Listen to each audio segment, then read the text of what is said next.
Hello ವೀಕ್ಷಕರೇ, ಹೇಗಿದ್ದೀರಾ? ನಾನು ನಿಮಗೆ ಮಶ್ರೂಮ್ ಸಾರು ಹೇಗೆ ಮಾಡೋದಂತ ಹೇಳ್ಕೊಡ್ತಿದ್ದೀನಿ. ಅದಕ್ಕೆ 4 ಗ್ರಾಮ್ ಮಶ್ರೂಮ್ ತೊಗೊಂಡ್ಬಿಟ್ಟು ಉಪ್ಪು ಮತ್ತು ಅರಿಶಿನ ಹಾಕಿ ಚೆನ್ನಾಗಿ ಕ್ಲೀನ್ ಮಾಡಿ ತೊಳೆದು ಕಟ್ ಮಾಡಿ ಸೈಡಲ್ಲಿ ಇಟ್ಕೊಳ್ಳೋಣ.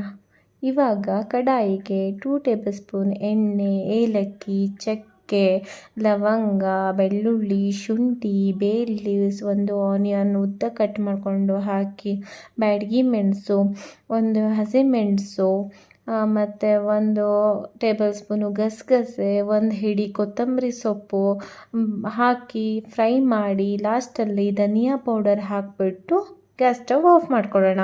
ಈಗ ಮಸಾಲೆ ರೆಡಿ ಮಾಡೋಣ. ಮಸಾಲೆ ಇವಾಗ ಹುರಿದಿಟ್ಕೊಂಡಿರೋ ಮಸಾಲೆ ಮತ್ತು 1 ಕಪ್ಪಷ್ಟು ಹಸಿಕಾಯಿ ತುರಿ ಮತ್ತು 1 ಟೊಮ್ಯಾಟೊ ಹಣ್ಣು ಬೇಯಿಸ್ಕೊಂಡು ಹಾಕ್ಕೊಂಡಿದ್ದೀನಿ.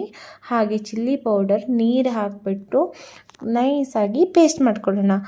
ಇವಾಗ ನಮ್ಮದು ಮಸಾಲೆ ಖಾರ ರೆಡಿಯಾಗಿದೆ ಸಾರಿಗೆ. ಇವಾಗ ನಾವು ಗ್ಯಾಸ್ ಸ್ಟವ್ ಆನ್ ಮಾಡಿ ಒಂದು ಪಾತ್ರೆ ಇಟ್ಕೊಳ್ಳೋಣ. ಪಾತ್ರೆ ಇಟ್ಟು ಎಣ್ಣೆ ಹಾಕಿಬಿಟ್ಟು ಅರ್ಧ ಟೀ ಸ್ಪೂನ್ ಜೀರಿಗೆ ಪೌಡರು ಮತ್ತು 1 ಆನಿಯನ್ ಚಾಪರಲ್ಲಿ ಕಟ್ ಮಾಡಿಬಿಟ್ಟು ಹಾಕ್ತಾಯಿದ್ದೀನಿ.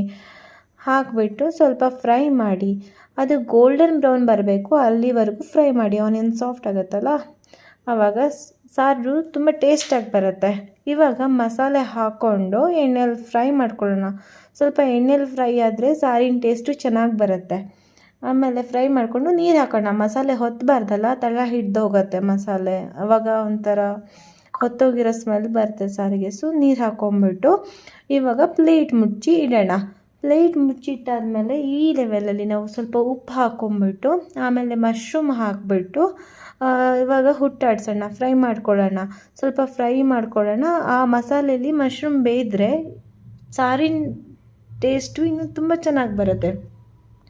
ಇವಾಗ ಮಶ್ರೂಮ್ ಸಾರಿಗೆ ಎಷ್ಟು ನೀರು ಬೇಕೋ ಅಷ್ಟು ಕನ್ಸಿಸ್ಟೆನ್ಸಿ ನೋಡ್ಕೊಂಬಿಟ್ಟು ನೀರು ಹಾಕಿಬಿಟ್ಟು ಸ್ವಲ್ಪ ಉಪ್ಪು ಬೇಕಿದ್ದರೆ ಉಪ್ಪು ಹಾಕಿ ನೋಡಿ ರುಚಿ ಹೇಗಾಗುತ್ತೆ. ಖಾರ ಕಮ್ಮಿ ಇದ್ದರೆ ಖಾರ ಹಾಕ್ಕೊಳ್ಳಿ. ನನಗೆ ಇಲ್ಲಿ ಸ್ವಲ್ಪ ಉಪ್ಪು ಕಮ್ಮಿ ಅನ್ನಿಸ್ತು, ಸೊ ನಾವು ಉಪ್ಪು ಹಾಕ್ಕೊಳ್ತಾ ಇದ್ದೀನಿ. ಇವಾಗ ಮಶ್ರೂಮ್ನ ಒಂದು 15 ನಿಮಿಷ 10 ನಿಮಿಷ ನಿಮ್ಗೆ ಎಷ್ಟು ಬೇಕು, ಕುರುಮ್ ಅನ್ಬೇಕಾ, ತುಂಬ ಸಾಫ್ಟ್ ಆಗಬೇಕಾ, ಅದು ನಿಮಗೆ ಬಿಟ್ಟಿದ್ದು. ಒಂದು 10 ನಿಮಿಷ ಬೇಯಿಸ್ಕೊಂಡಿದ್ದೀನಿ. ನಂಗೆ ಸ್ವಲ್ಪ ಕುರುಮ್ ಅನ್ನಬೇಕು. ಲಾಸ್ಟಲ್ಲಿ ಗರಂ ಮಸಾಲ ಪೌಡರ್ ಹಾಕಿಬಿಟ್ಟು ಆಮೇಲೆ ಸ್ವಲ್ಪ ಓಪನ್ನಾಗಿ ನಾನು ಬೇಯಿಸ್ತಿದ್ದೀನಿ. ಓಪನ್ನಾಗಿ ಬೇಯಿಸ್ಬಿಟ್ಟು ಗಾರ್ನಿಷಿಂಗಿಗೆ ಕೊತ್ತಂಬರಿ ಸೊಪ್ಪು ಹಾಕ್ಬಿಟ್ಟು